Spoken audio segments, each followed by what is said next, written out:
Okay, we are back properly.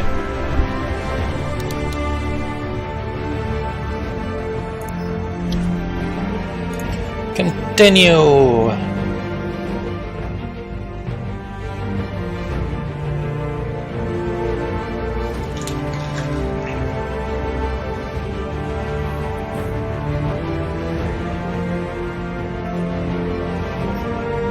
Assuming it wishes to load.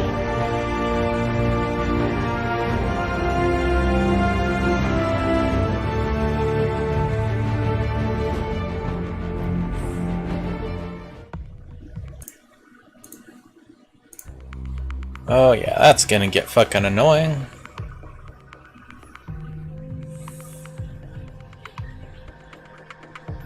Like, oh, I need to check something on Discord. Like now.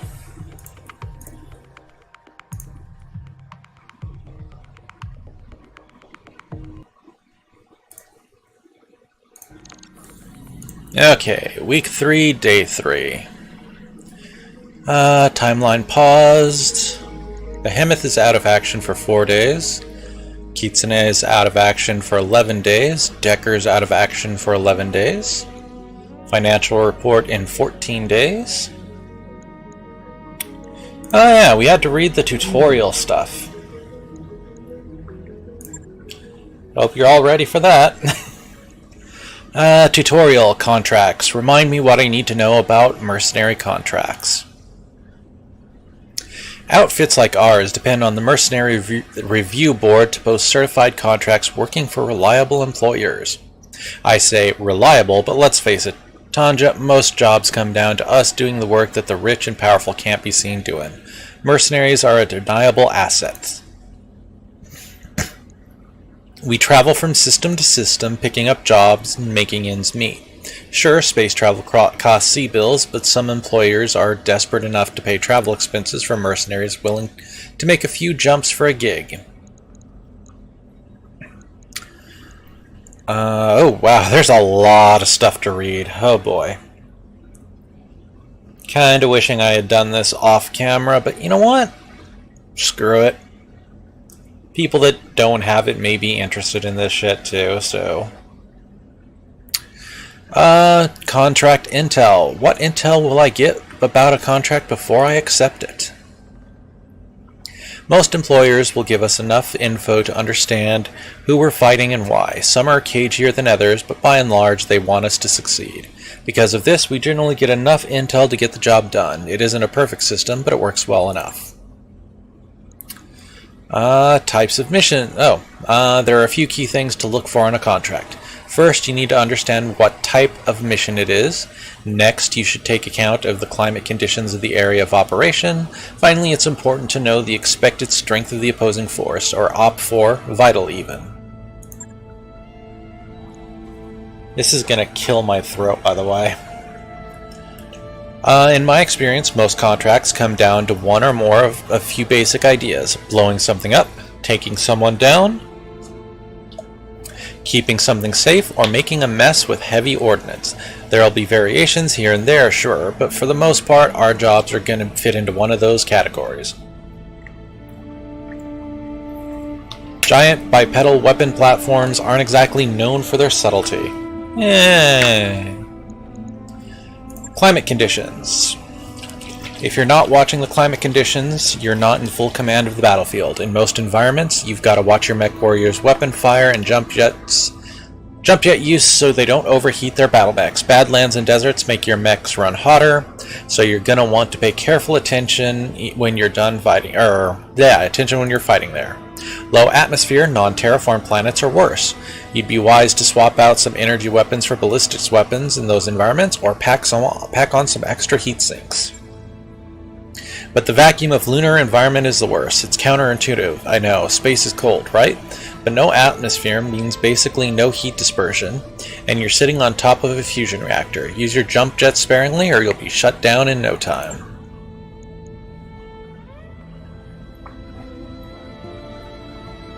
Tell me about mission difficulty.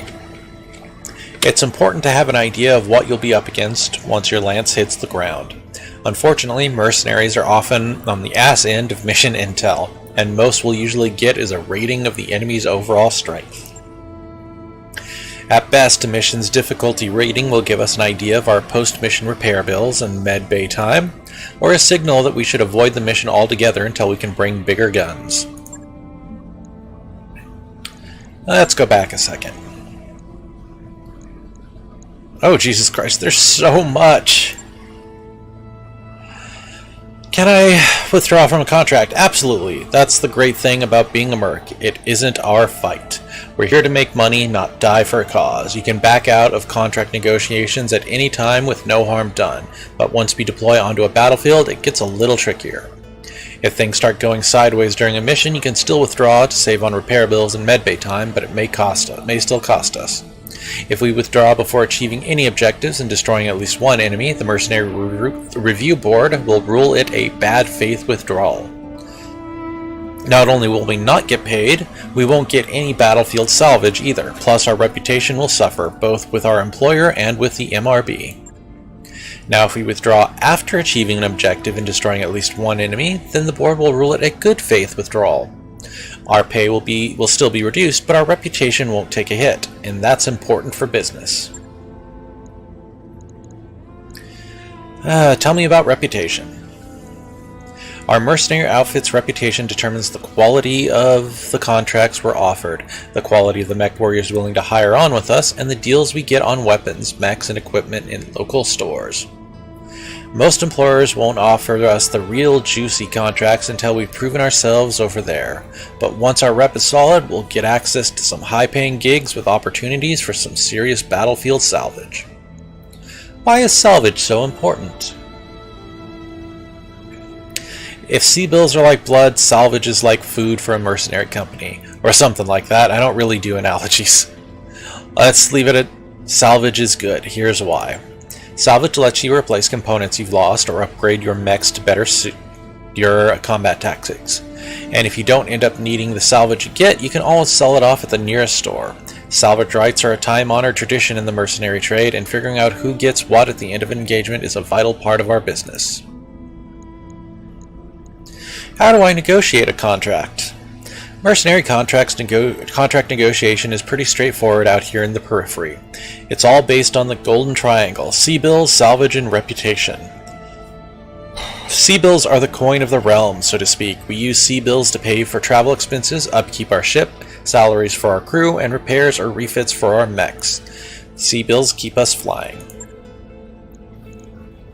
Salvage is part of our take too. The more salvage we take off the battlefield, the fewer C-bills are deposited in our account. The fewer C-bills we ask for, the more salvage we can get. Now you may want to take less money and less salvage in order to increase our reputation with the party offering the contract. Yeah, it'll cost us now, but the investment could really pay off later down the road. Let's ask about something else.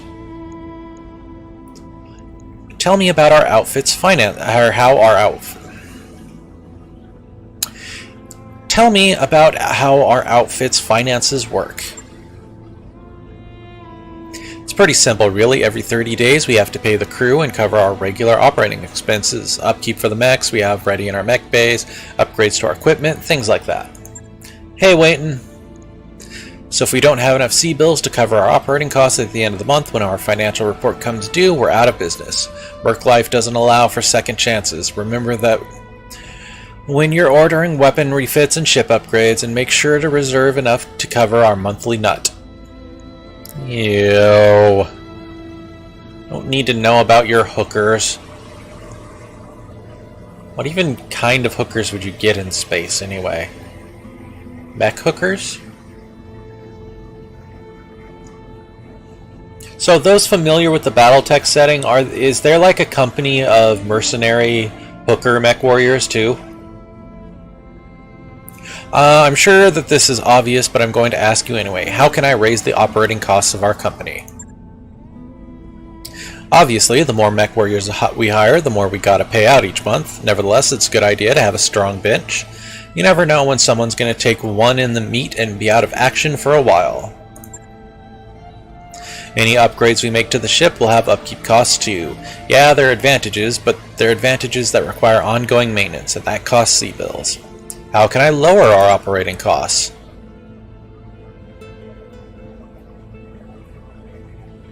Fair enough. Well, for starters, consider putting the mechs you don't plan to field for a while into storage. Although it'll require time and C-bills to refit their equipment and ready them for combat, stored mechs have no upkeep costs. By the way, remember that you can sell mech chassis and equipment if we're ever low on cash, or you see something shiny in a store that you've just gotta have. Anyway, back to operating costs. You can always dismiss a mech warrior if you're having a hard time making payroll, and every month you get to decide how generous to be with their pay. Careful though, a mercenary's salary has a direct effect on their morale. I'd like to ask you something else. Let's talk about my mech warriors. Sure, what do you want to know? How much do I need to worry about their morale? That's probably a good question. Mercenaries aren't like members of the Royal Guard, Kitsune. They're in it for the paycheck, not for loyalty to some noble house. Because of this, keeping their spirits up is important. Mech warriors with high morale get inspired more often on the battlefield. Their heads are in the game, and inspired mech warriors can create opportunities. I've seen inspired mech warriors make precision strikes I thought were impossible, focusing their fire at one location on a speeding enemy as if we were standing still on a shooting range 25 yards away while wearing a sign that said "Shoot me" in neon green. Inspired mech warriors show amazing vigilance too. They seem to have an uncanny ability to blunt incoming damage and have heightened reflexes, so they act faster on the battlefield. Amazing stuff. I went with Deep Periphery. I was tempted to go the Magistracy?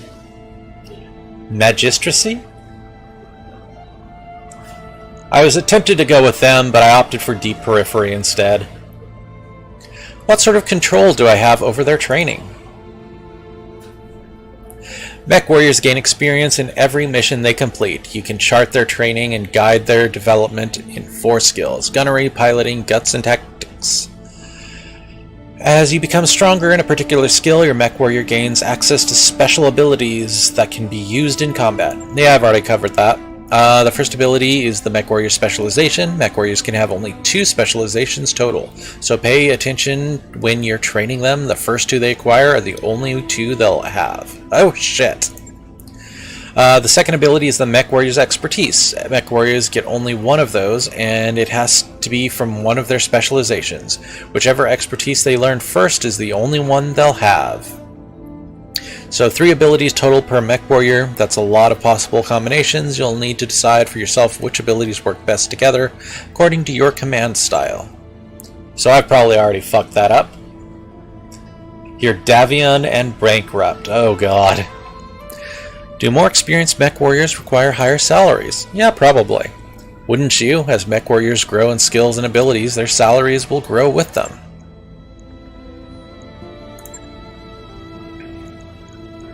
Is there any general info you'd like to share? Things happen on a mercenary ship, Tanja, all the time. You throw a bunch of mech jockeys in a confined space with technicians and crew for months on end, you're gonna see some spillover from the battlefield. And operating a merc outfit isn't a glamorous lifestyle. There are hard choices to be made on a regular basis, anything from breaking up a fight over petty bullshit to dealing with faulty power couplings. That's enough. Hooray, I'm done with you. I'll see you. Barracks. Let's go talk to Yang. You need some work done, Commander? Few questions about the mech bay. There's so much. Anything I should know about the mech bays themselves? Beyond each cubicle holding 1 battle mech, not much. It's all about capacity. The more mech bays we have, the more mechs we can keep battle ready, and the more mechs we have battle ready, the more flexibility you have in your deployment options. Let's say we have 2 blackjacks, for example, a decent medium mech for sure. I know your family gave you yours. One could be loaded out with lots of energy weapons for use in colder environments where they can bleed heat quickly. The other identical blackjack could be loaded with ballistic weapons that require ammo but generate much less heat, smart for deploying in warmer climates or in the vacuum where heat dissipation is slower. Why use mech storage? A few reasons. First, we have limited capacity in the mech bay, so we need to store the overstock for eventual sale or use in the future. Second, we don't pay upkeep costs on mechs and storage. That's a business thing though, not my department. Third, and this is important, whenever we pick up partial mech salvage from the battlefield, I put it in storage for you. If we gather or buy enough partial mech salvage to complete a battle mech chassis, my team will assemble it right away. You let me know if you want to keep it in storage or have it readied for combat. Battle mechs are expensive as hell. Yeah, this is gonna kill my throat. Yep, only... Would somebody please tell Jassy? Battle mechs are expensive as hell, so assembling one out of our salvage is our best bet for expanding our roster. What happens when a mech goes into or gets readied from storage? When you send a mech chassis into storage, our mech techs dismount all its weapons and equipment and place them in your inventory for use on other chassis. A chassis can stay in storage indefinitely, and don't worry about storage capacity, boss. I'll make it fit. Don't you worry. That sounds disturbing. Mech components. I've been wondering about the components you can put on our mechs.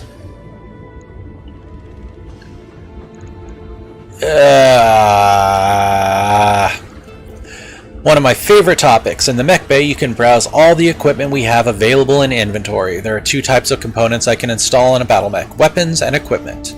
Tell me about ballistic weapons. Ballistic weapons, such as the autocannon, pack a good punch, generate little heat, and can destabilize an enemy if they hit it enough. But ballistics weapons are, ballistic, so they require ammo, and ammo can explode if it takes a hit in combat, which is bad news all around. Ballistic weapons are also pretty heavy and can take up a lot of space on a mech. Strengths and weaknesses, boss. Strengths and weaknesses. Tell me about energy weapons. Energy weapons don't use any ammo, but they generate a lot of heat. You may need to invest in additional heat sinks to keep your mech cool if you choose an energy-heavy loadout. Since they're intense beams of coherent light, energy weapons are great for cutting things up, but they aren't much good at destabilizing an enemy. The particle projector cannon is the one big exception to that rule. In addition to the massive damage it can inflict, a hit from a PPC can destabilize the enemy, may even slow it down a bit. The PPC generates a metric shit ton of heat, but it's worth it, boss. And if that wasn't enough, it has a mild EM punch that screws with the enemy's targeting system. Ooh. Tell me about missile weapons. Missile weapons are my favorite. Yeah, they require ammo and generate moderate heat, but the pounding they deliver can destabilize an enemy faster than most other weapons. And having multiple projectiles in a shot means you're almost always guaranteed at least a single hit. Long-range missiles are also capable of indirect fire. If one of your units has line of sight on an enemy, it can act as a spotter for LRM-equipped units that don't. With a spotter, a mech equipped with LRMs can stay behind cover and arc its missiles to hit the enemy. A spotter can increase your launcher's effective range too, granted the enemy can do the same to you, but that's someone else's problem. I don't want to sell short-range missiles short, though. They can generate incredible impact, and they do great damage, but you've got to be within knife fight range to use them.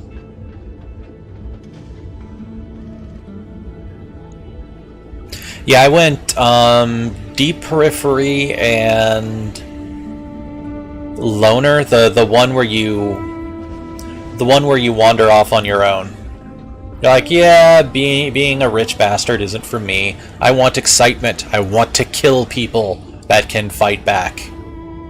Tell me about support weapons. Support weapons are lighter than others. Small lasers, machine guns, that kind of thing. I programmed our targeting computers to automatically fire them after a melee attack if they're activated. Ooh.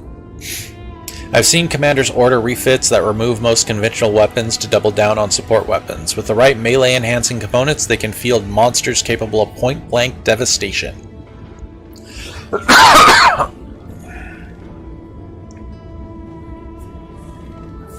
Yeah, probably. I can see that. That or she used the ancestral family strap-on before she was allowed to. You have to earn that right, kitten. You have to earn it. Tell me about the other types of equipment you can refit on a mech. It's a big list, boss. I suggest you check the store and every system we travel to. You never know what you'll find. I can install stronger cockpits to reduce the injuries our mech warriors will take, arm actuators that increase melee damage, range finders that increase the range at which enemies can be visually acquired, all sorts of shit. All take up critical slots on a battle mech. Some add weight too. Keep your eyes open for them and give them a good once-over before you buy one, so you know what you're getting into. Now, putting powerful weapons and equipment on your mech is fine and all, but remember the trade-off is always armor. You know how they say about the best defense is a strong offense? They aren't on the battlefield. Don't skimp on the armor, boss, or all that expensive equipment will get reduced to junk with the enemy's first salvo. I heard that some manufacturers have developed better versions of some weapons. True that, different manufacturers tweak their weapons to deliver more damage, have higher accuracy, destabilize the enemy, a bunch of stuff. The trick is finding them. They're rare out here in the periphery. So when I see one in a store or a salvage pile, I always mark it with a plus for you, so you can identify it easily. Oh, thank God, we're done with that part. How do I repair mech damage after a battle? I've already done that.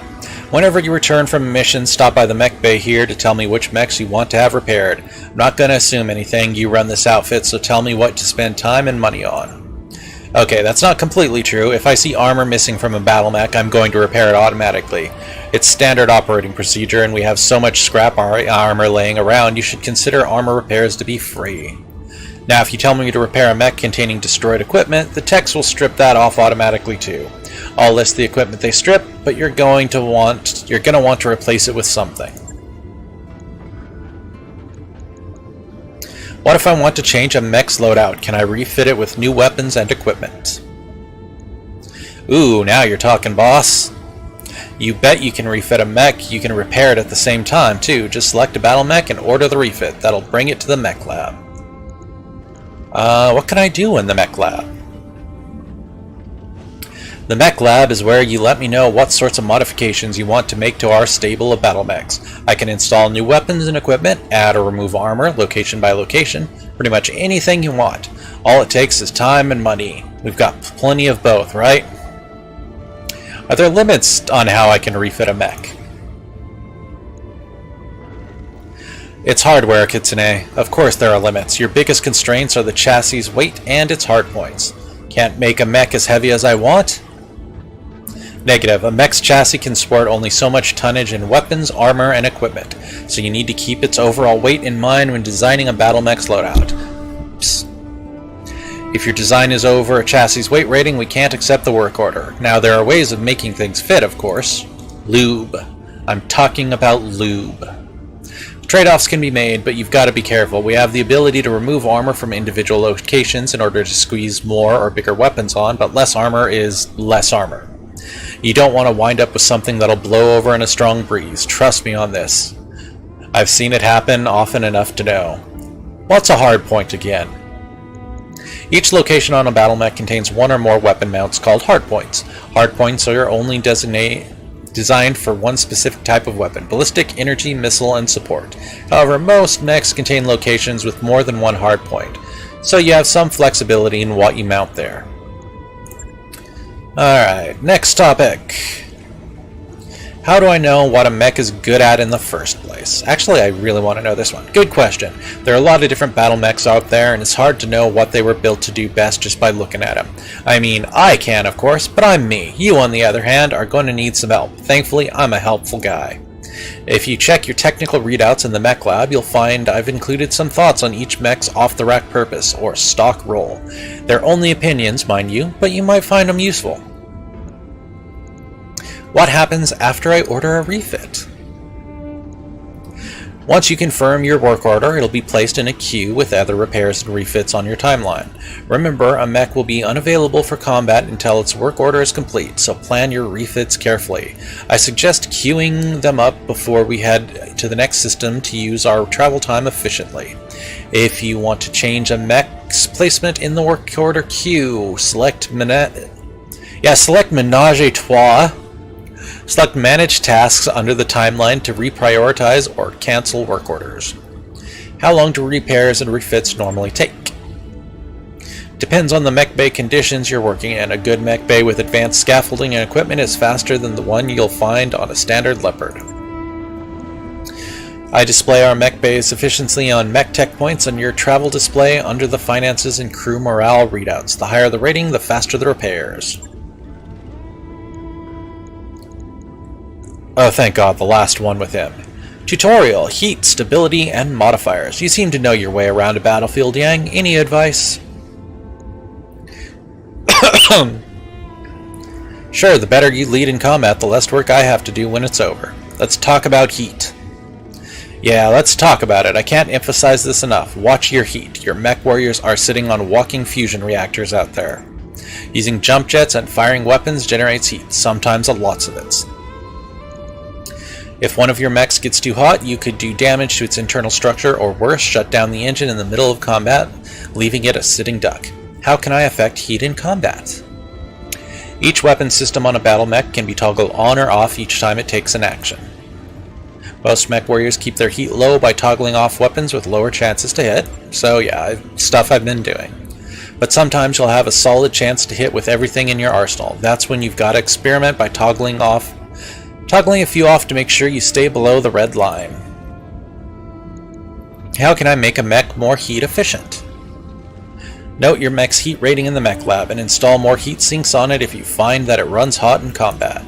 Heat sinks vent plasma from the mech's engines and do a lot to dissipate buildup from jump jets and weapon fire. Heat sinks are your friend. Let's talk about mech stability. Yeah, stability is a smart thing for a commander to understand, boss.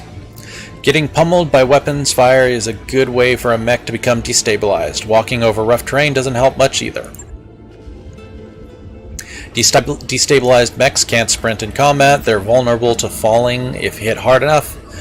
And while in that state, tell me how to make my battle mech less vulnerable to weapons fire. Armor. There are a few ways I can think of: evasion, cover, and bracing. Let's hear about evasion. The short form version is this: the farther a unit goes, the more evasive it becomes. Shooting a moving target is hard, and shooting a faster target is harder.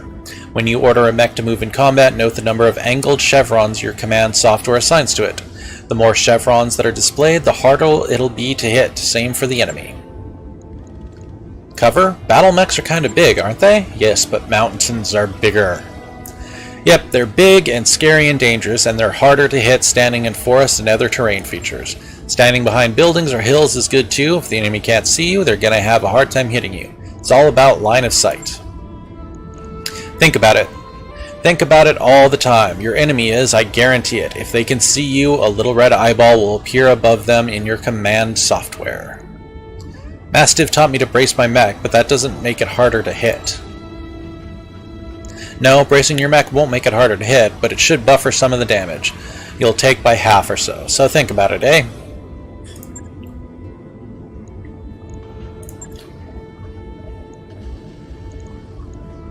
That's enough for now. And now we go talk to Myers, and then we actually Yes, Commander? get a move on. Questions about navigation? Sure, ask away. I mean, it's kind of important that you understand what you're doing, so if I can help with that, I'm all for it. Okay, Navigator, how do we get from system to system? The short answer is that you pick a destination on the star map, and I make it happen. Interstellar travel takes time, sometimes weeks, and it'll cost us sea bills for fuel and passage on a jump ship.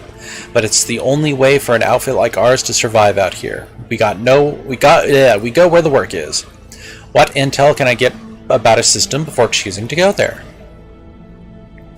Enough to make a reasonably informed choice, I think. The star map makes political boundaries clear, so you'll know whose space we're entering. I've pre-programmed the star map to lock out travel to systems designated as no-fly zones. We're looking for work, not an interstellar incident. Aww. Beyond political boundaries, the nav system will highlight political factions active in the system. That should give you a good idea who's hiring. It's probably a good idea to check our reputation with the local factions before ordering a long voyage. There's got to be more intel than just the local politics. There is. As you select systems on the star map, you'll see a list of attributes on the MercNet database associated with them. Attributes like black market or poor are clues to local store contents, the type of mercs you'll find in hiring halls, contracts we may be offered, and potential mission environments. If you hover over an attribute, the star map will display a longer description for you.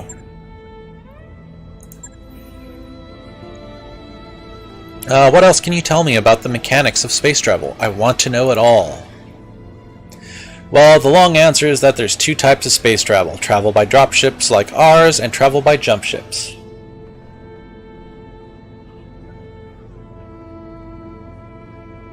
That was weird. Dropships travel under 1g of thrust to move from a planet's orbit to a jump point. Jump points are far outside the gravity well of the star, so travel to and from a jump point takes most of our travel time, sometimes weeks. Jump ships, on the other hand, are like ferries. They just sit at a jump point waiting for folks like us to latch onto their docking collar. Then we wait there for about 5 days while they spin up their jump drives. Once the jump drive is spun up, popping a dozen light years across interstellar space to another jump point takes nearly no time at all. I've heard stories about pirate points that a jump ship can use. What are those? They're bad news, Commander. Difficult to locate and dangerous to use. I've heard of people using pirate points in desperate situations or on covert missions, but it's not worth the risk of a misjump. You won't find any pirate points on my star map, I can tell you that. Let's just avoid them. I'm sure we'll use them at some point. Do we always have to pay our way from system to system? Not always, no. If you check the contracts list in the command center, you'll often find employers posting travel contracts. Travel contracts are how employers attract mercenaries to their system by paying the outfit's travel travel costs. Now, I know what you're thinking. Why not take the travel contract and then skip out on their mission for a more lucrative contract when we arrive? You can do that, Kitsune, but we'll automatically get charged the cost of the jump. You know that old saying, there's no such thing as a free ride? Yeah, unfortunately, it's still true. The star map confuses me sometimes. Why does it take longer to get to one place than another when the systems appear to be the same distance apart? Yeah, that bothered me too before I joined the Academy. Turns out that in real life, space travel isn't like what you see in the adventure holovids that Darius makes us watch. Oh god. For starters, some stars are more massive than others. In the case of a really big star, you have to range pretty far afield to find a location suitable for a KF jump. And for us, that means a whole lot of molasses, slow sublight travel before we can even dock with a jump ship, let alone ride it anywhere. Jump ship charging times are the other half of the travel time equation. A jump ship's KF drive will take a few days to recharge after each jump, so if your destination is a few jumps away, well, you get where I'm going with this. And that's the long and short of it. Anytime we want to go from one system to another, we're talking about weeks of sublight travel coupled with a healthy dose of hurry up and wait. Exactly how much determines how long the trip is going to take. What can I do while we're orbiting in system? Beyond negotiating a contract, most inhabited systems maintain a hiring hall where we can recruit new mech warriors. Be sure to take a look, you never know what kind of talent you're going to find. Most systems also have merchants who can buy and sell hardware such as weapons, equipments, and mech parts. Sometimes even fully operational battle mechs too. Our reputation with the local faction will influence costs when purchasing equipment and hiring mech warriors. The better our rep, the better the deal we'll get, and the better the mech warriors who will be willing to sign on with us. Oh, thank God I am done with that. I'll be here if you need me.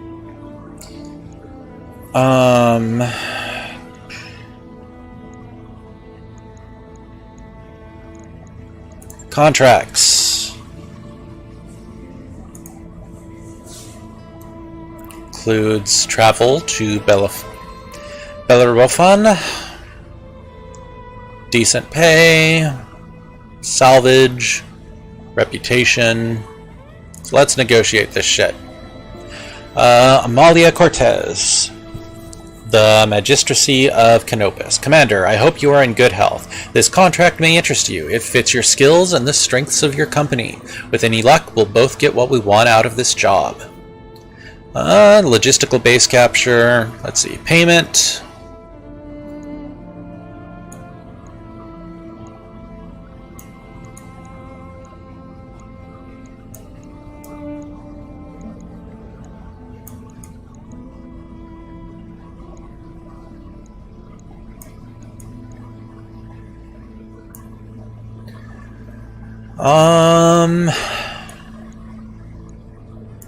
Yeah, let's go with that, because having some salvage would be nice. Well, if I go with that, I would get more salvage. And I'm good on sea bills right now. Don't want to go that low. Yeah, let's try the salvage. Follow command.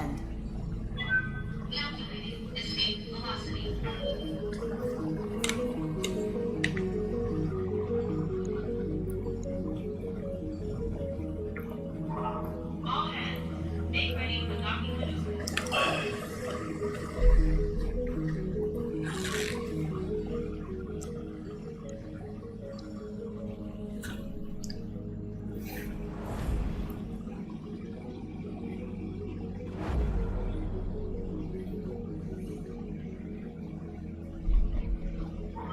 Undocked from junction.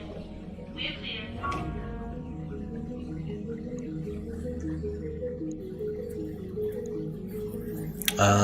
We're traveling. Yay, we have arrived.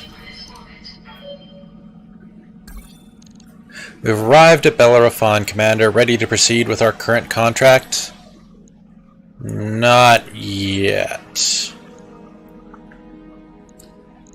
Navigation, star map. I kind of need to know more about this shit. Okay.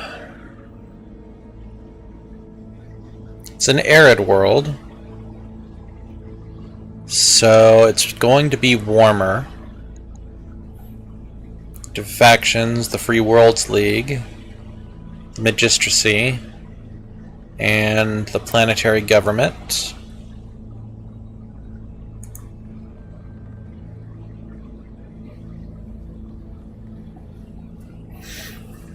So, Battlefield, Ruins. Can't. Probably really should have fiddled around with that shit.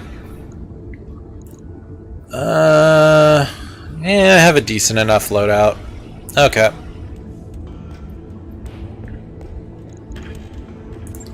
Leopard. Launch contract. Let's give this shit a shot. Okay, we are going to do...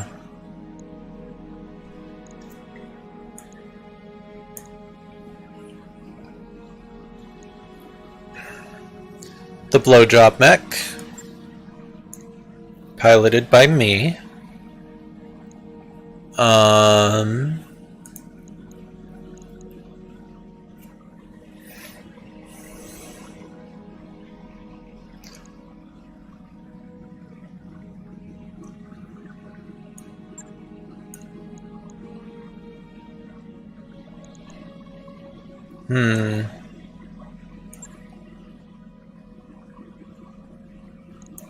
Actually, Glitch will be my second.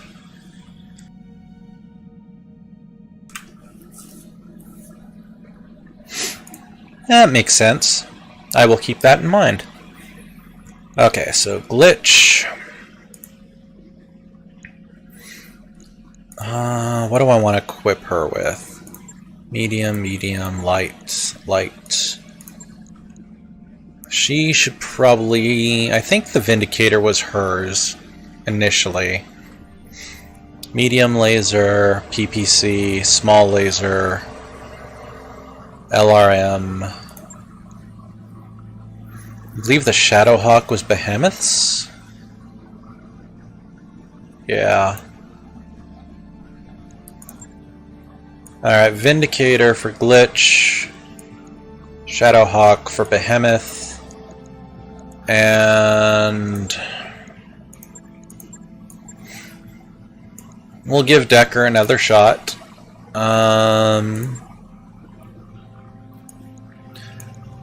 With his little medium laser gun, or laser mech. Alright, let's give this a shot.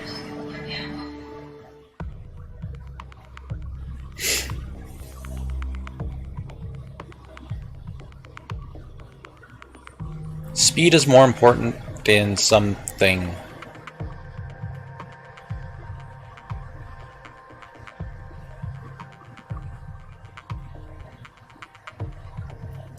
Logistical-based capture. We've been tracking the movement of several pirate convoys, and that's allowed us to pinpoint their destination, a hidden, well-defended logistics depot.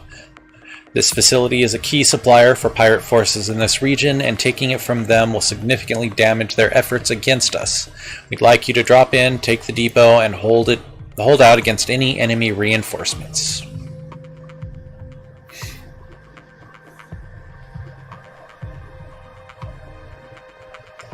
They are the same speed, but the Spider has better weapons, better armor, and can jump. Yeah. Command interface initiated.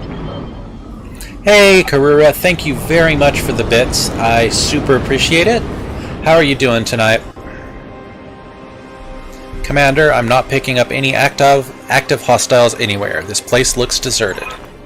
Let's move up and recon the facility. Once we know what we're dealing with, we can move in and occupy the depot.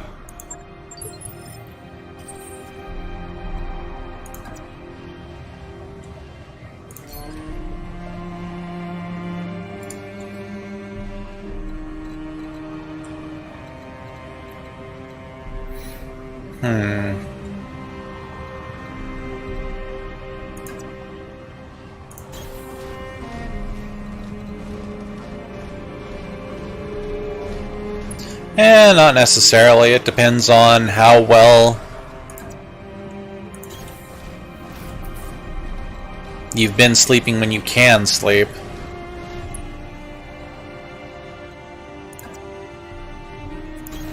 On the move.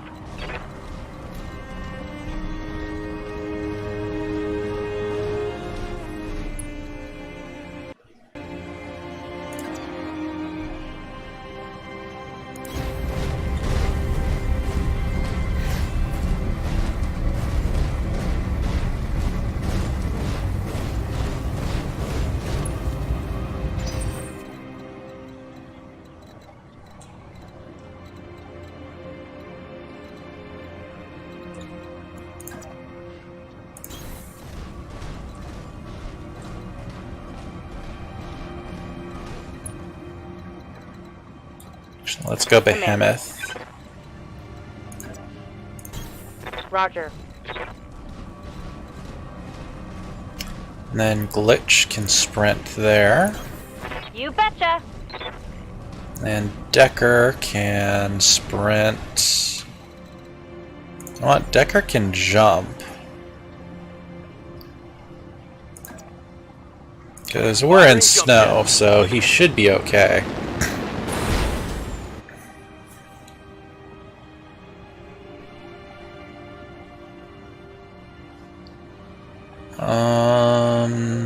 Brace.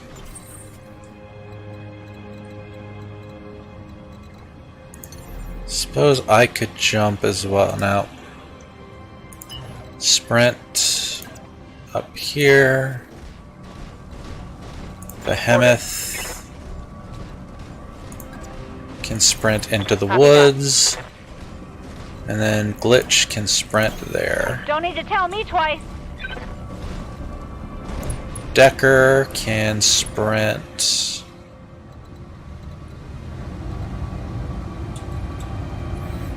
Let's sprint him there. Coordinates received.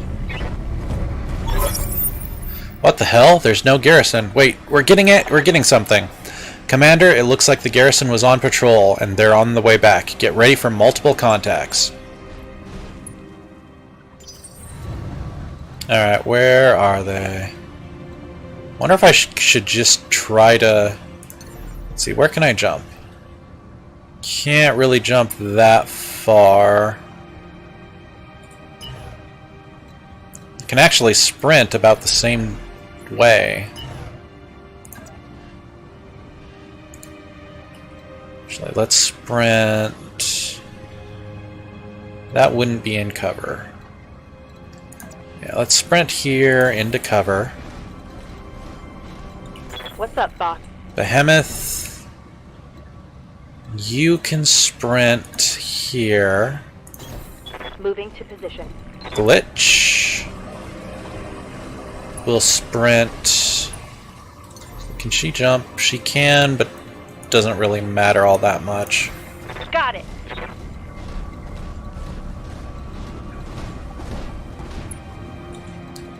Okay, I wonder what direction they'll be coming from. Probably from this direction.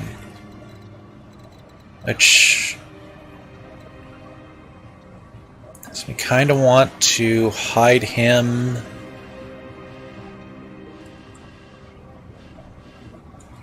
If I jump him there... I copy. Ah! Bad camera. Jump him there and then brace.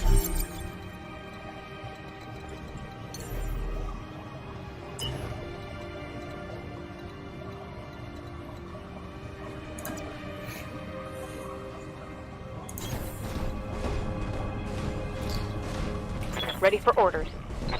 Behemoth. I will move into the forest. Glitch can also move into the forest.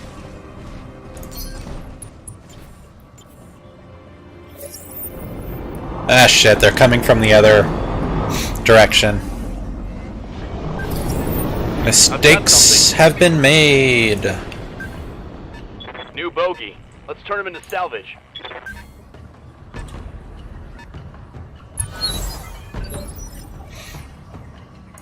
Standing by.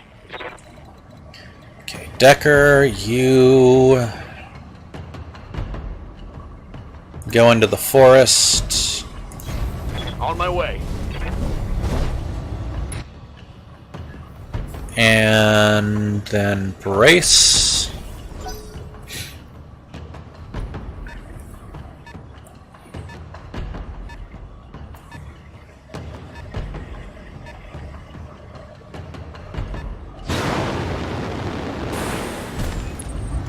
It's a spider.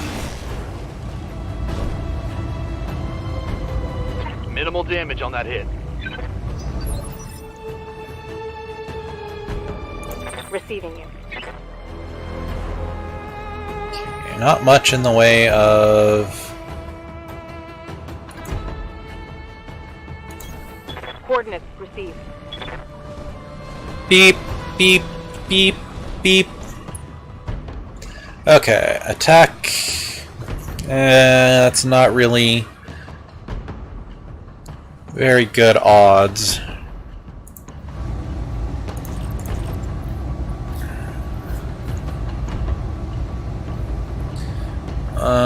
Take a called shot against a single target at -4. Oh, that actually makes things a bit better. That does lower morale quite a bit. Combat prowess, special abilities like precision strike and vigilance must spend morale to activate. Cost 20 morale, I'm at 52. Still having a good... Let's drop the SRMs. Actually, Kitsune has better weaponry, I think. But...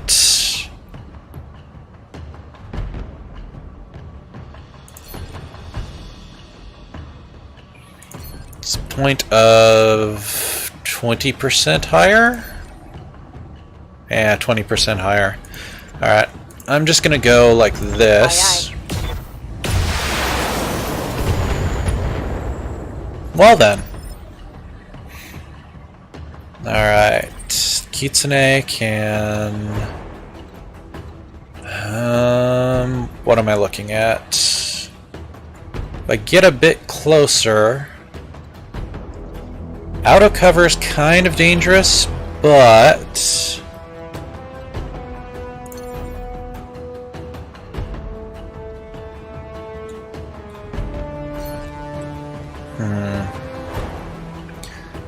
probably my best bet. Yeah, we'll move there. We'll take a risk.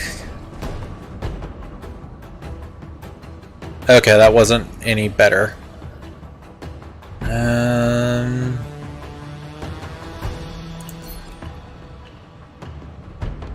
Yeah, let's just try that. Oh, called shot.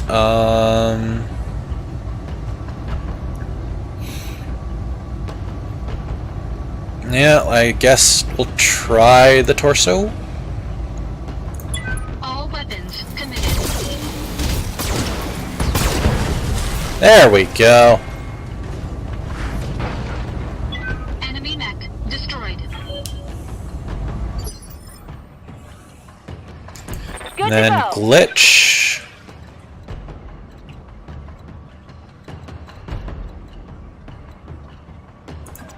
Going to move her there. And then just brace her, I think. Don't think she would have been able to attack any of those. Yes, Commander.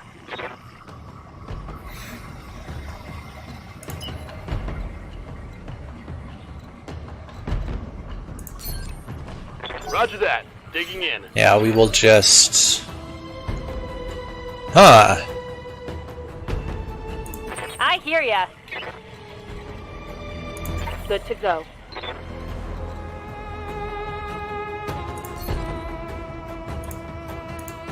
Can't see either of them.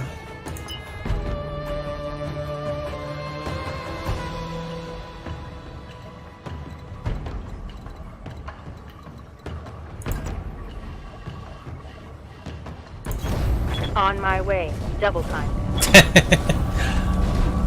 And fuck Jenners. They were a pain in the ass.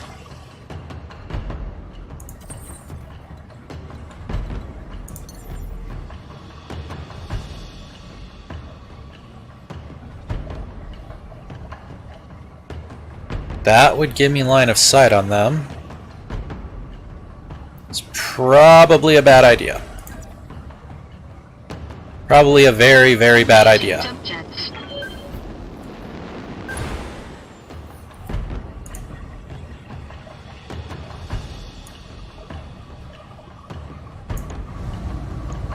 Oh, speaking of Jenners. Committed.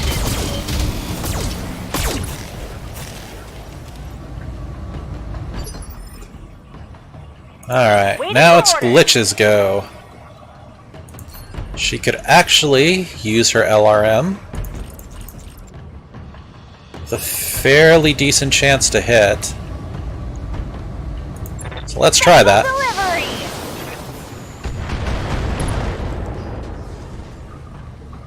Okay, Yeah. Critical hit. at least one of the jump jets was destroyed on that.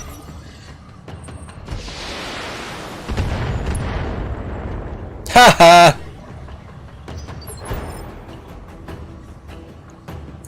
Okay. Decker can... It's probably not really going to give any...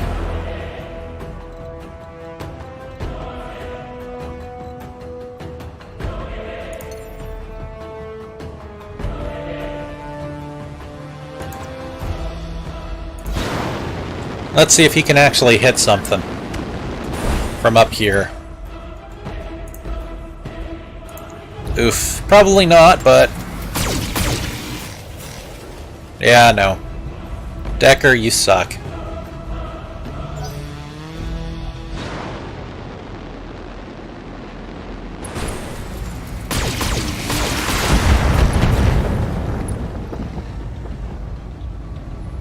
That shot went internal. Yes, Commander.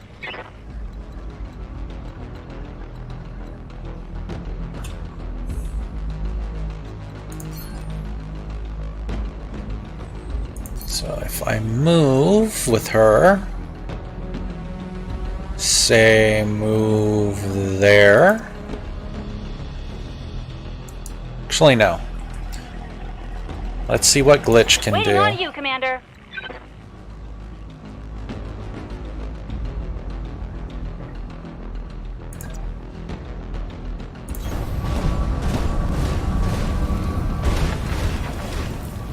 It's probably way too close for these, but... Oh yeah, definitely too close. Time to die. But fuck it, why not?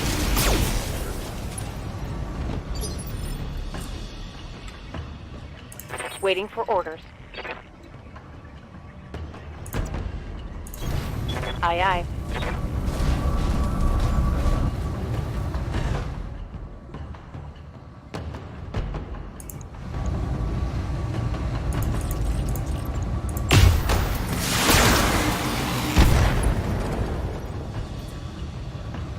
That's a miss.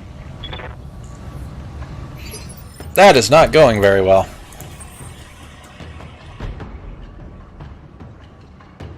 Okay, so my AC-2's not worth firing.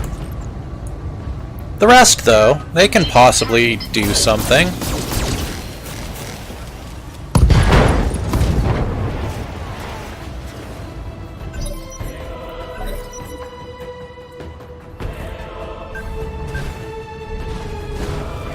Unknown mech is firing at... Detecting. God damn it. Injury. I always seem to get injured. Yes, Commander. Okay, now you can hit something. Firing all weapons.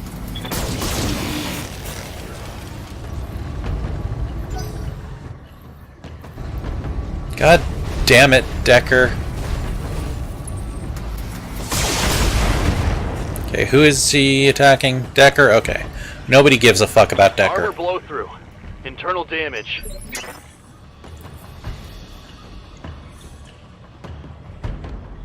Okay, that's the Locust over there. What can I do for you? Glitch, how are you on attacking that fucker?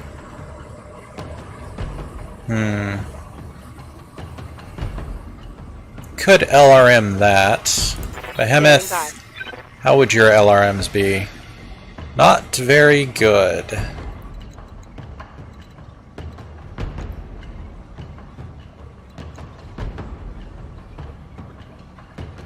You know what? I copy.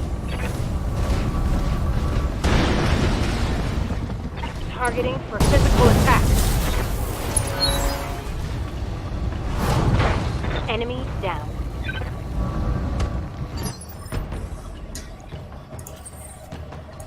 That felt good.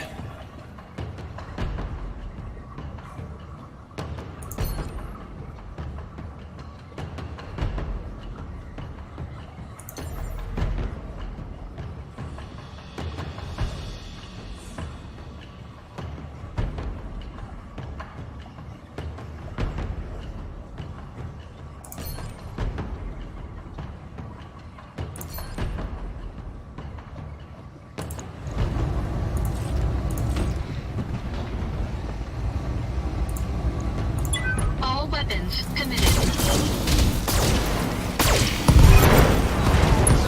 Dropship inbound for landing. We're going to get in and out quick.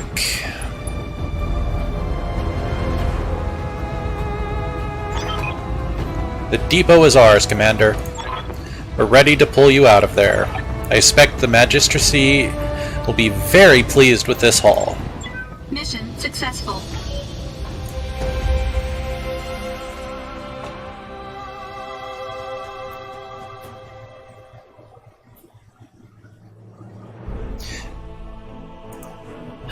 Capture the logistics depot. Your performance was exemplary, Commander. I'll ensure the Magistracy High Command hears about your skills. I've gained some. Got 58,450 Mech Warrior Fun Bucks. I got 2 kills. Behemoth got 1. Decker's mech got fucked up as usual. I got injured, which is going to be another 20 fucking days. God damn it. Okay, potential salvage. What do I want to grab? Not the jump jets. Partial mech salvage. Well, I'm going to run to the restroom while thinking about this. I'll be right back.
Alright, I'm back. I think I'm gonna go with the Locust.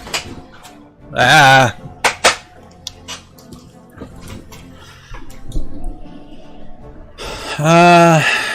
Yeah, I think I'm gonna go with the Locust. Oh, it's a little light. Light. Light. Well, I already have a Spider. The Jenner is a 35-tonner. Good movement, iffy heat efficiency, iffy range. The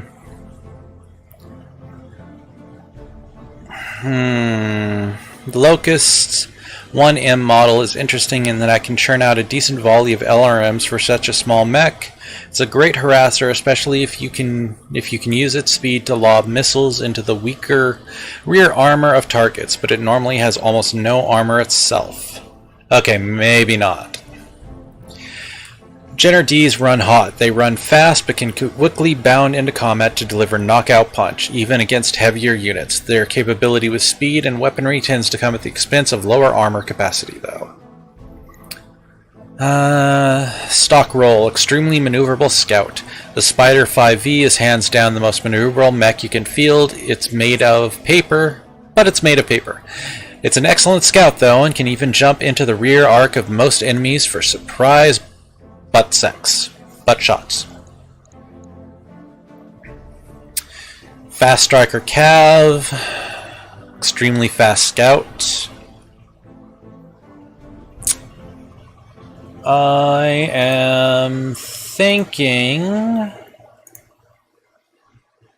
that we are going to go with. God, that's going to take a lot of getting used to.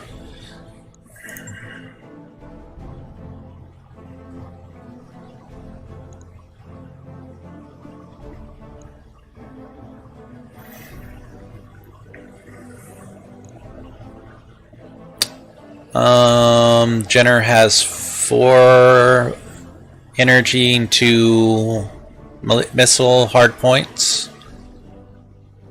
7 jump jets, I think. I'm not sure what the targeting reticle looking icon is, though. 2 energy, 2 targeting, 8.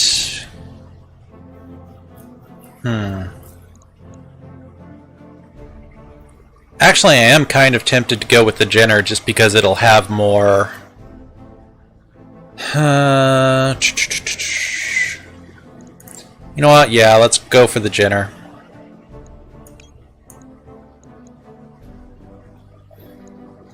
Oh wow, claim salvage, value 1,320,000 Mech Warrior Fun Bucks. Jesus. Oh, and I still got the Locust one from the random. Okay. Got some LRMs. The smallest rack of long-range missiles, LRM-5s are efficient and tend to serve as harassment weapons. Like all LRMs, LRM-5s are capable of indirect fire over obstacles and terrain with the benefit of a spotter unit. And then I got a bunch of jump jets. Yay, jump jets. I actually think I may sell the Locust part. Especially if it's worth that much, Jesus.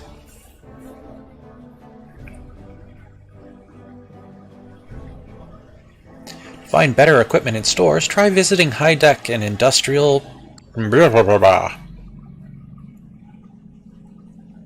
Okay, Kitsune is out of action for 19 days.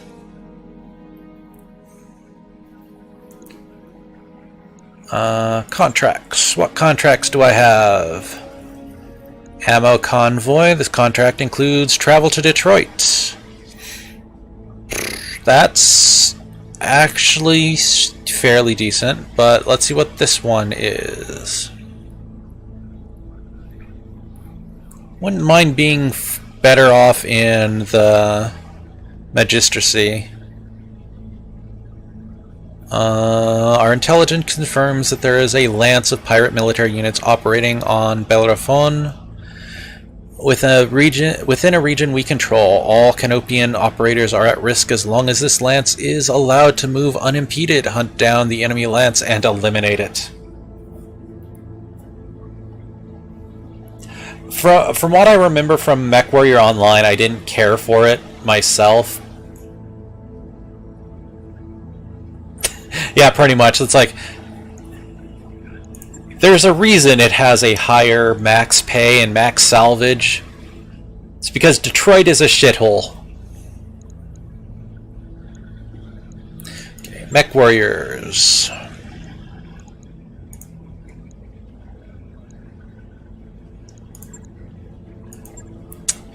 That'll be 900 XP.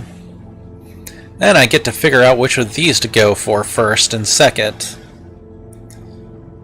Waiting for orders.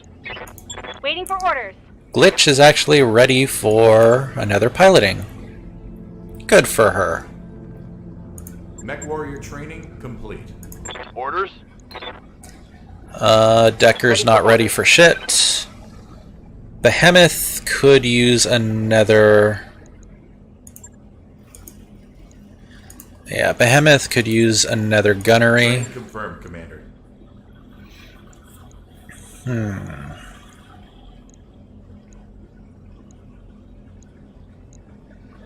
There we go. Store. Let's see what we have available. Partial mech salvage. Locust. Ooh, a Panther.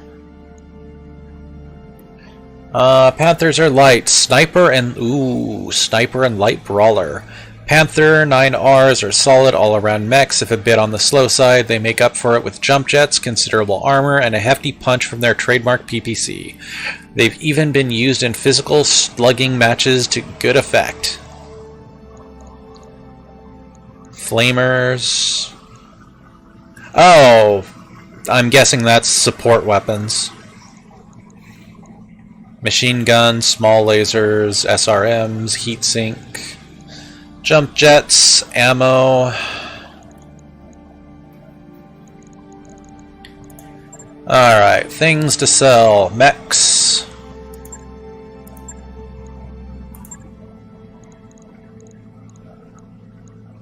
Oh, can I not just sell my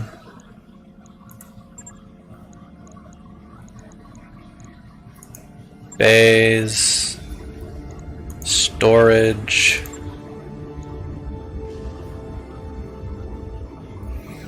I guess I have to wait until it's like a fully constructed mech to sell it. I can't just sell the parts.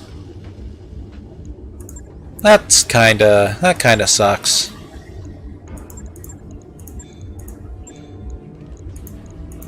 Makes sense, but it kinda sucks. Yeah, I don't really want to buy any of that.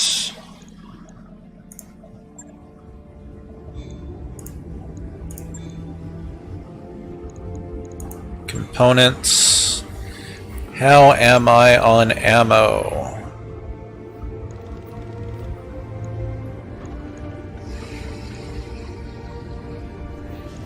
Oh, quantity available. Okay, ammo seems to be okay for now, I guess?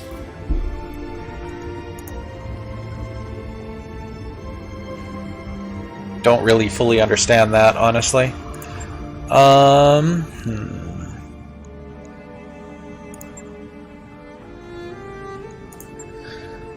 Lance a pirate operating battle seek battle in Badlands. The Badlands biome is a wind-scoured wasteland with little vegetation and little water. The extreme heat makes it more difficult for mechs to sink heat. Fields of crystalline mineral deposits interfere with targeting systems, making it harder to shoot into them, as well as to shoot out of them. God damn, that one's gonna suck, but let's negotiate it.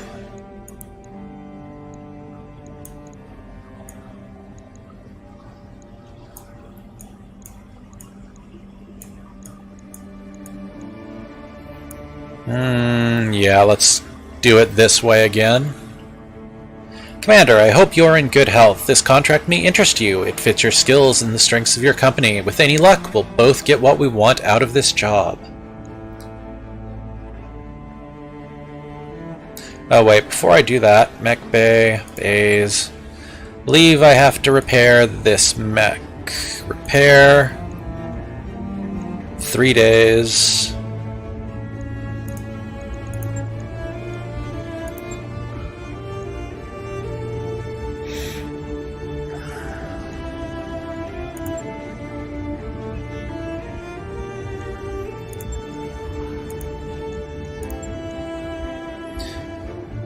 Okay, so I'm not going to be able to use much in the way... Well, let's check out refitting. Refit. What can I'm at 45 tons.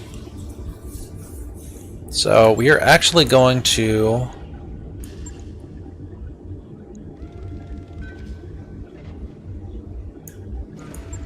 drop those... for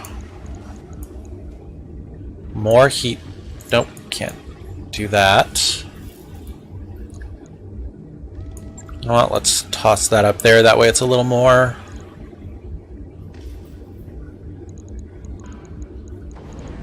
Yeah, something I was thinking.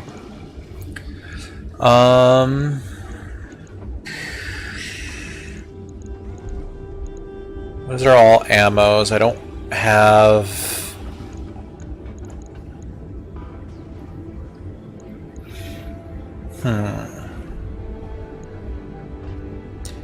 if I switch out Jump jet, all jump jets. I could toss in another heat sink.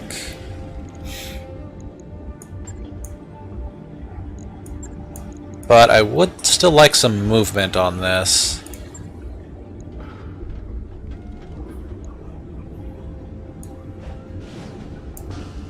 Logged and noted.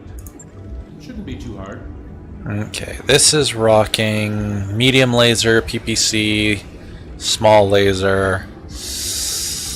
A lot of heat sinks. Refit.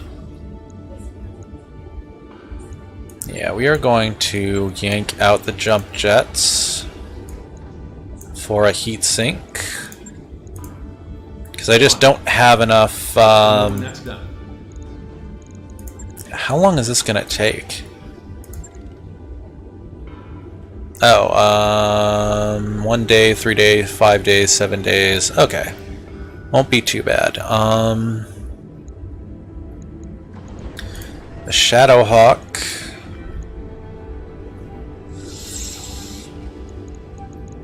Honestly, the Shadowhawk should be fine.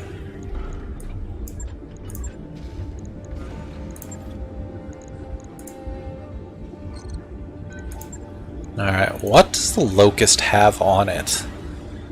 Machine gun ammo, machine gun, and a medium laser.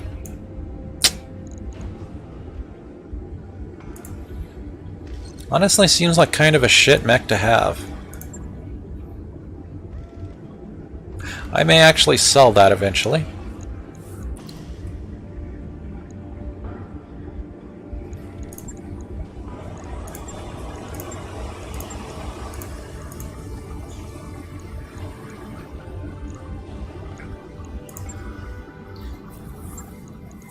I feel like I need some more.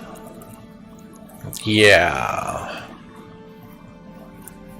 Some more auto cannons. AC-5. Tactical autocannon. Minimum range of 90 meters, optimal 360, max 540. AC-2 is 120, 480. So AC-5 is mid-range, AC-2 is long-range.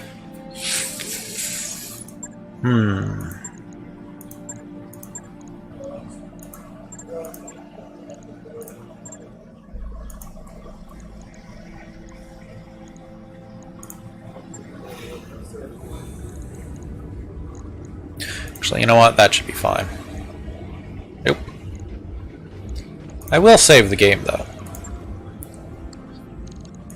Alright, let's... Ready to go over financials whenever you are. Operating costs. Estimated operating costs. Bank loan interest payment, 70,000. Spider, so bleh. Monthly total is 130,000. Salary costs. Monthly total is 114,000. Operating expenses, 244,000. Ouch.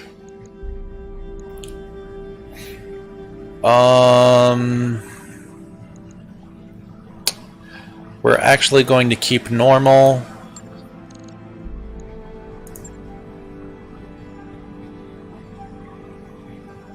Wait for all the refits to be done.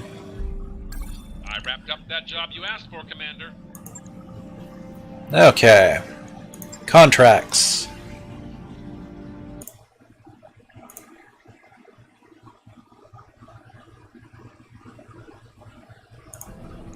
Oops. Alright, we'll do the seek and destroy. Having some... well... Do I really want to worry about the reputation right now? Yeah, I should probably worry about the reputation. Think in the long term. And we will bring Medusa with us. However, Glitch is going to be my primary, my leader, because she's kind of awesome. and has actually been fairly worthwhile.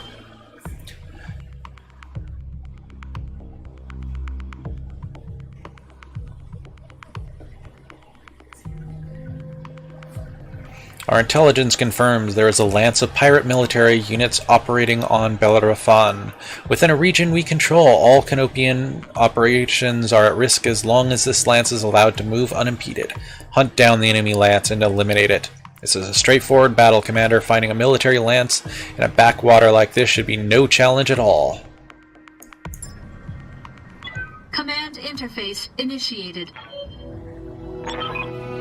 We've got them, Commander, right out in the open. These guys are amateurs. Get eyes on them, take them out. Good hunting, Commander. Oliveira out.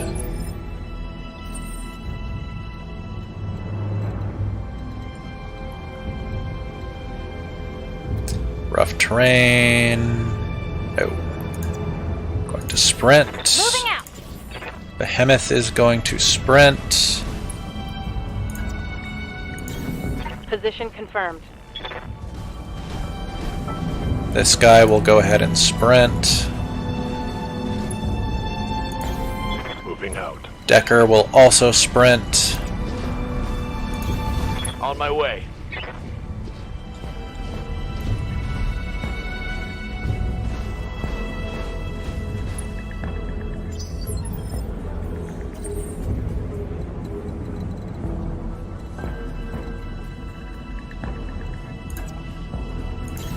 Don't need to tell me twice.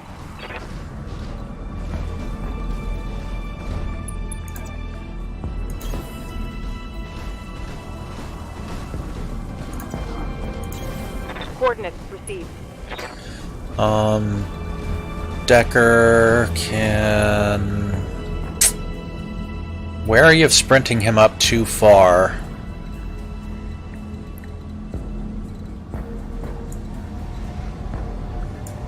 Oh, that should be fine, actually.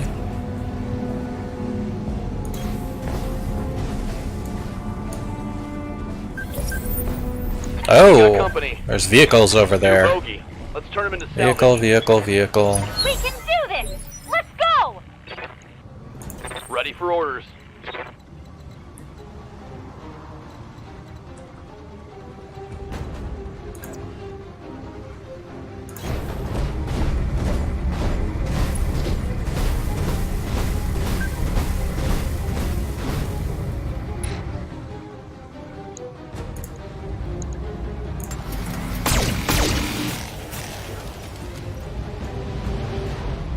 God damn it, Decker, you suck ass.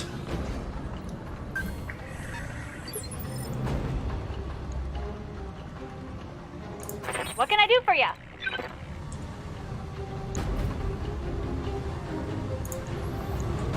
Got it.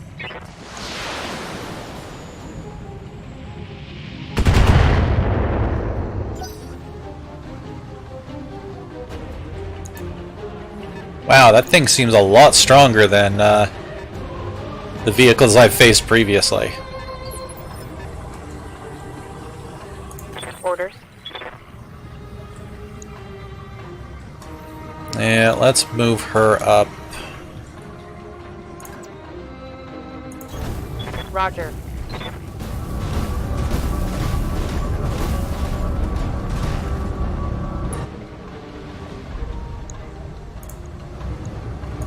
Firing.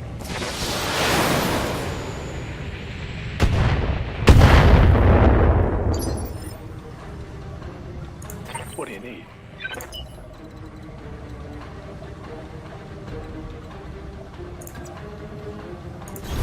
Copy that.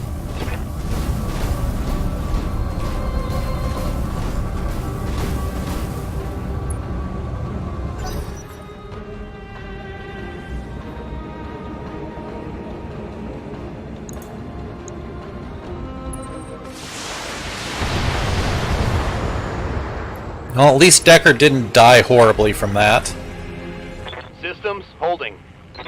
which is what I was expecting.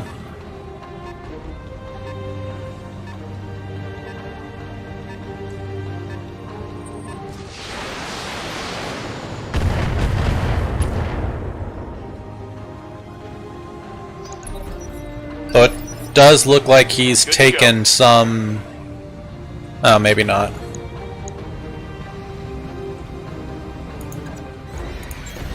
Affirmative. Engaging.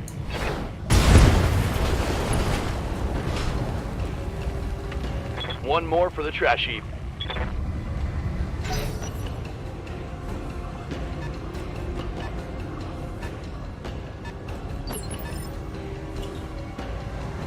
Waiting for orders.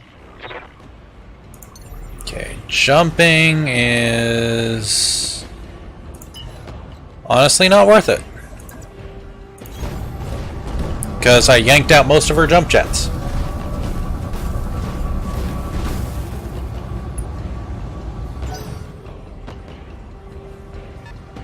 So these don't feel like pirates so much as just Mad Max Aye, aye. road jackasses.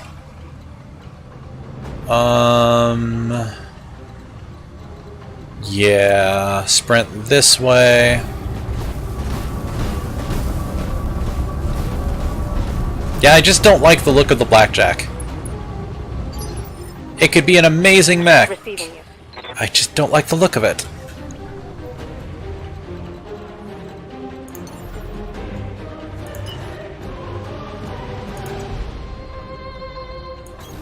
Confirmed.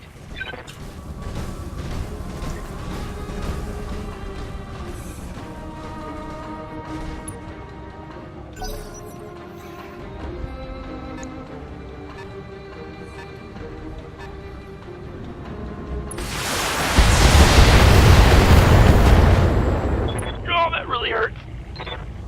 There's the My Decker armor we takes know. Commander.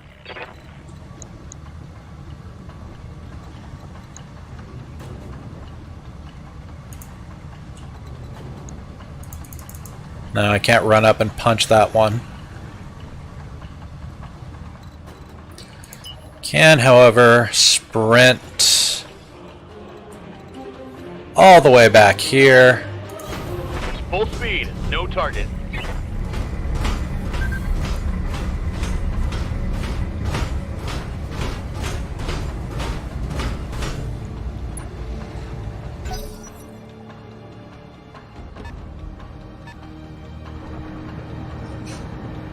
Because now they have to face the bulk of my group.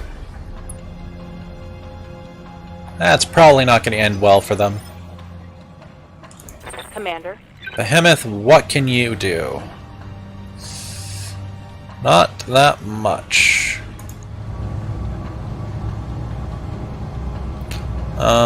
Into mineral field. Oh, yeah. The mineral fields. Yeah. If I did that, it wouldn't be so bad. Oh, yeah, we'd be fine as far as... No. 52, 44, 44. Yeah, let's just... 20, 41, 30, 60.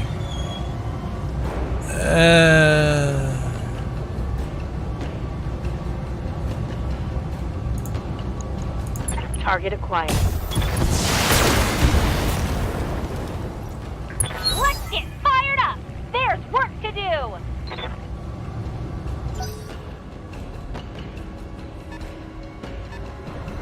Oh, hey. Medusa's been inspired. Good for him. Ow.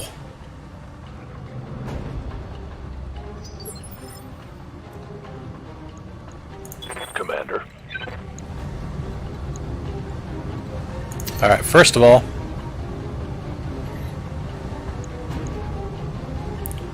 what are Medusa's skills? I don't think he actually yeah, he would have one of the abilities, wouldn't he? Piloting, yeah, piloting is evasive movement. This is passive, so yeah, let's just do a basic attack on. Nope.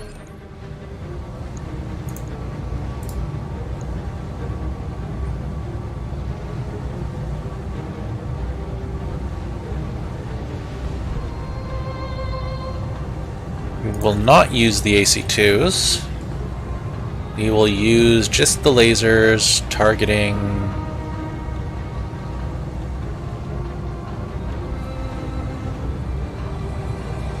the turret. Oh well, I can't do that. Never mind. Target.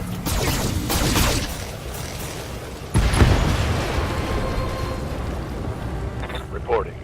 Enemy vehicle eliminated. And now it's Glitch's turn. Good to go. She is just going to sprint. Got it. Because that's really all she can do.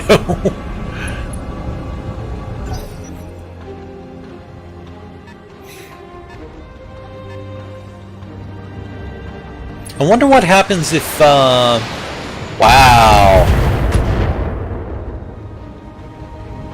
I'm under heavy fire. Decker doing what he does best, serving as a, target. Move order received. At this point, I may as well just send him in, since sending him to try and hide didn't fucking work. I wonder what happens if your main character ends up keeling over in a fight. Does it just straight up end the game?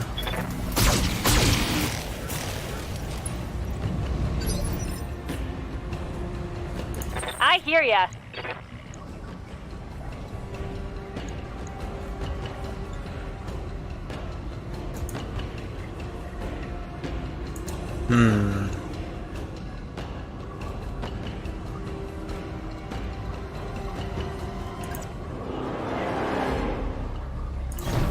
I read you, Commander. Moving out.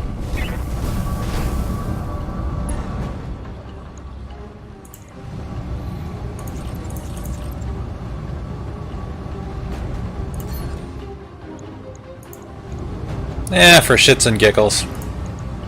Tell me what to shoot.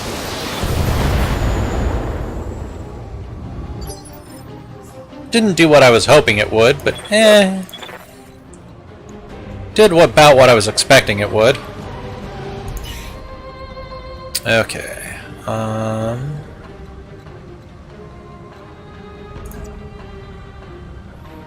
Let's sprint her over there.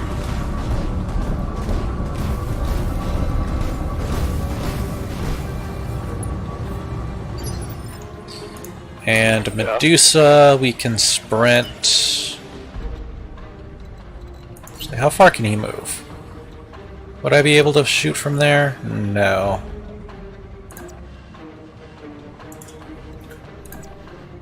Move him back there.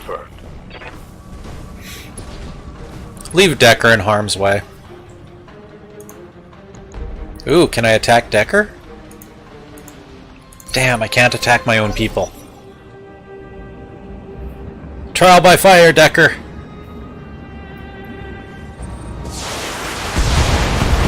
Glitch, no.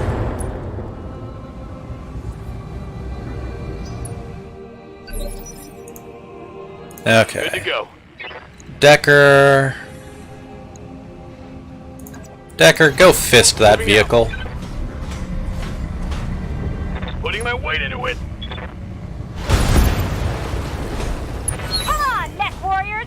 It's go time. A milk run, just as we expected. Good work, Commander. Mission successful.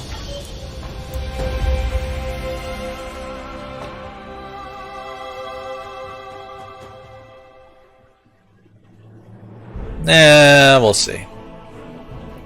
Form a Steiner Scoutland. Oh god. Your performance was exemplary, Commander. I'll ensure that the Magistracy High Command hears about your skills. I gained some more reputation. Morale is good. Merc Review Board is good.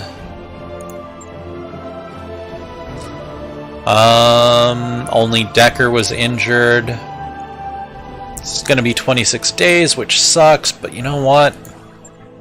Could be worse. Okay, What ooh, an AC5 might not be a bad thing to grab. LRM-10s might also not be bad, but there are 2 of those versus a single AC5, so I think I'm going to go for the AC5. Yep, and look at that. I got the LRM-10s. I also got a SRM-6 and 2 small lasers. Don't care too much about the small lasers, but you know what? Better than nothing.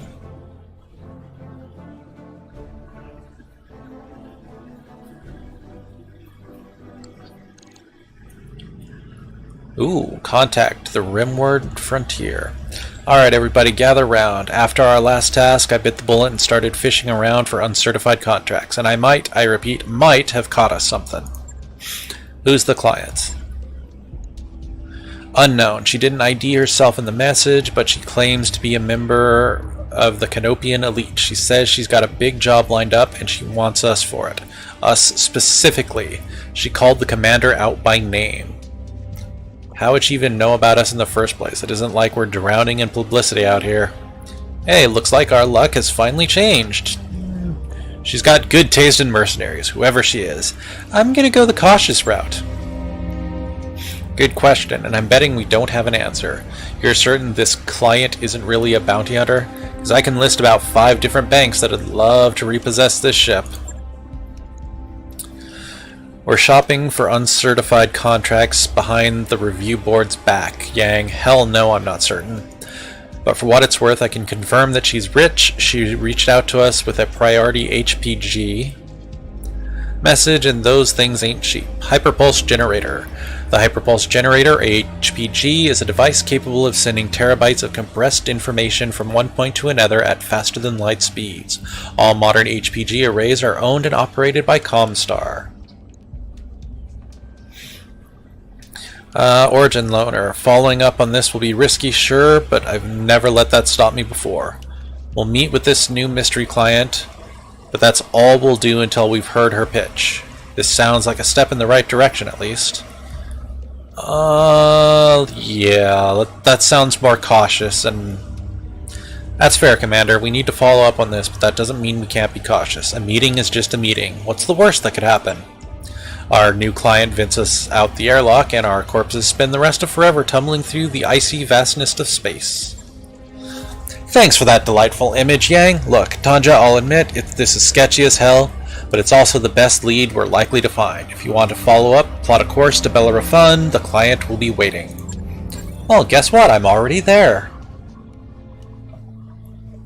The contract to meet with our Canopian mystery client is ready for review in the command center. Take a look when you're ready, Commander. Our mech warriors have picked up a fair amount of combat experience over the last few drops. Head to the barracks to review their dossiers and direct their training.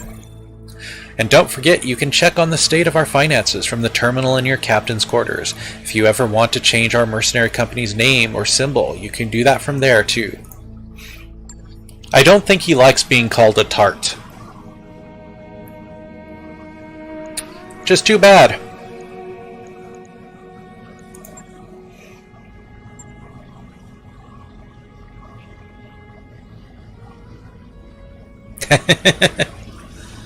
Okay.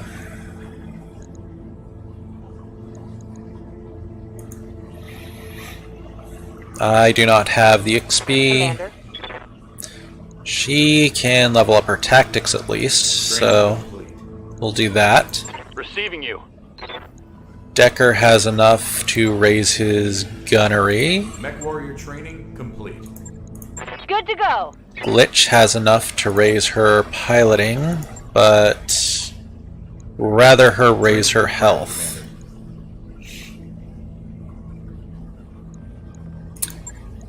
And Medusa has enough for health. Training complete. His health is important. Hello, Commander. Good to see you.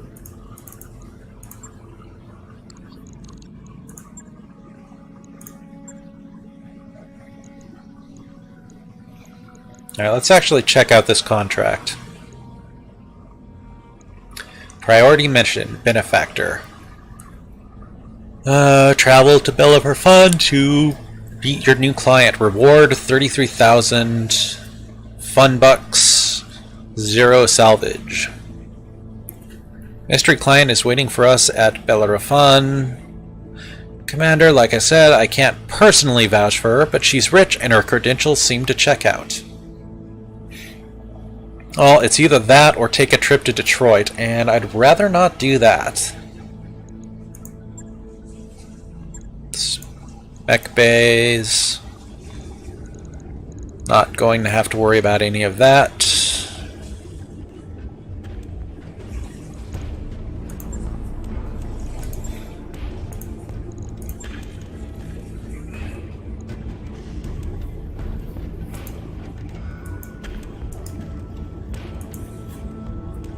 How do I upgrade that stuff? Because I would like to not have fucking month-long recovery just for a little jostling around. Alright, I'm going to check something real quick.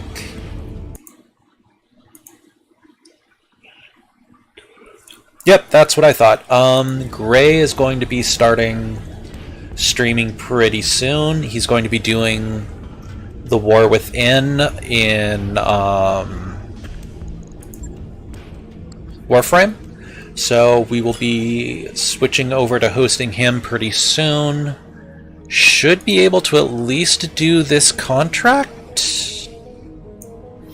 Because I'm guessing it's just a story thing. Hopefully. Benefactor. Anna Maria Centrella. Lady Anna Maria Centrella. Mr. Oliveira, thank you for honoring my request to meet. I am Anna Maria Centrella. You've heard of my family, I'm sure. Lady Centrella, this is a surprise. I wouldn't expect a member of the Canopian royal family to even know who we are, let alone approach us in such a non-traditional manner. This isn't a traditional contract, and I don't need Comstar asking questions. Besides, there's no reason to involve the Mercenary Review Board. I already know that I want to hire you. Have I piqued your interest, Commander Syre? Certainly, Lady Centrella. We wouldn't be here if you hadn't. My interest, sure, but I need to hear the details before I'm willing to commit to anything. Not yet, but keep talking. We'll get there. Let's go with that option. Of course, Commander Syra, I'd expect nothing less. The job I have for you is relatively simple. I need you to recover something for me, and I need it done quickly. Man, fuck Comstar.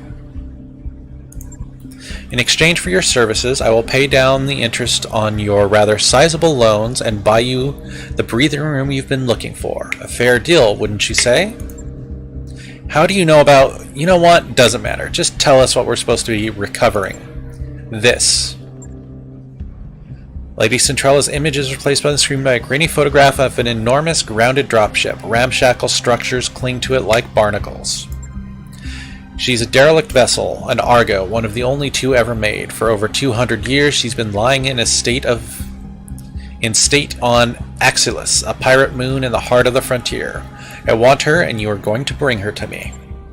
Yeah, and how exactly we're supposed to do that? I mean, that's a big ship. She looks half cannibalized for parts.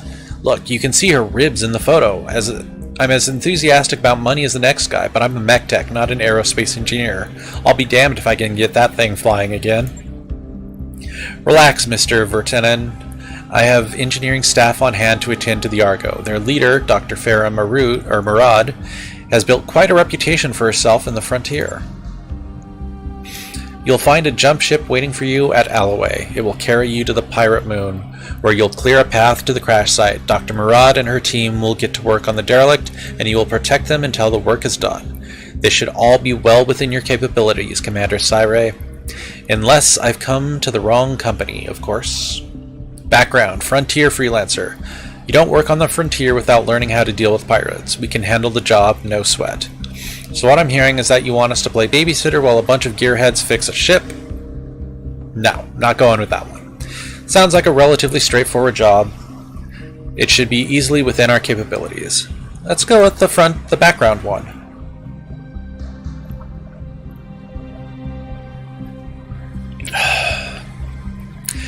Then I can see no reason why you shouldn't accept my offer. Do the job well enough, and there will be more work waiting for you upon your return. Mr. Oliveira will never find you a better opportunity than the one I'm offering. Commander Syre, I can promise you that. She isn't wrong, Tanja. We're looking for a lifeline, and I think this is as close as we're gonna get. You can handle anything you throw at us, Lady Centrella.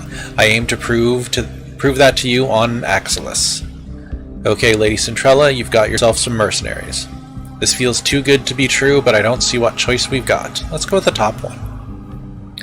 Very good. I'll forward your contract to Mr. Oliveira. Your reputation as a freelancer is well known within the magistracy. Commander Syre, I hope that you live up to it.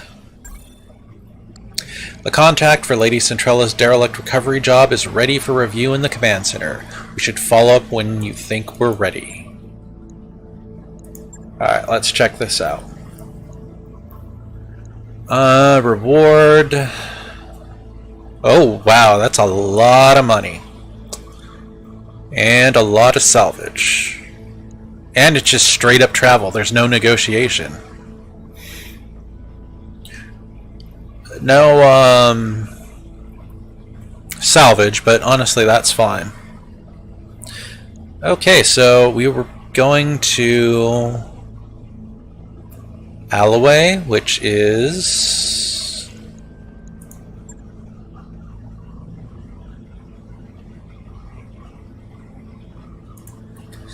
climate is tropical. Rocky and barren except for human settlements. So I'm guessing it's average heat. It's not going to be too much of a problem. Black market.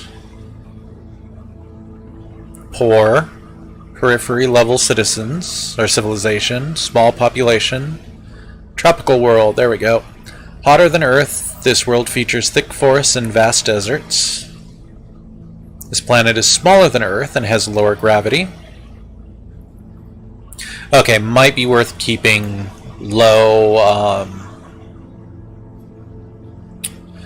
basically might be worth keeping my current mech loadouts. Oh, star map. How long is it going to take travel time? 18 days. Contracts. Yeah, 18 days.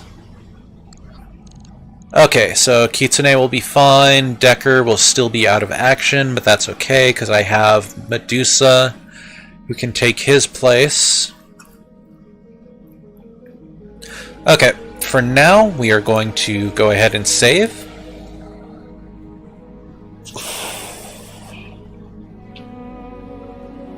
And switch over to hosting Gray. I'll probably do more of this tomorrow during the day, depending. And then tomorrow evening, it'll be either Warframe, Overwatch, or Stellaris. Probably one of the first two. I'm kind of thinking of giving Stellaris a break for this week. Just because there's so much else going on. But yeah, let's go ahead and host Gray. Good timing. Oh, did you just finish and come to watch Ahsoka?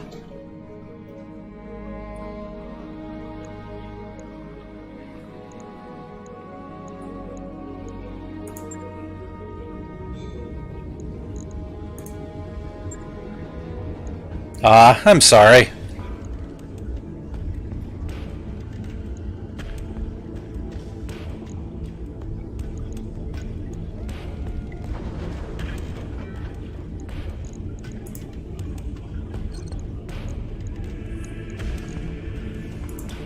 Did you get it working on your end, by the way?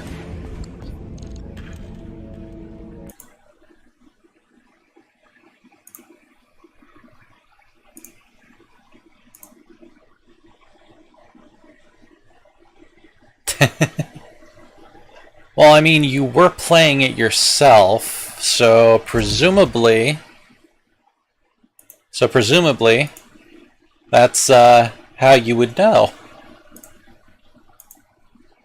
Okay, well that's good at least. But yeah, we are going to switch over, hosting Gray. He should be about ready to start. If not, then you'll get a bit of music before he starts. So hop over, say hello. Enjoy watching him work through the war within.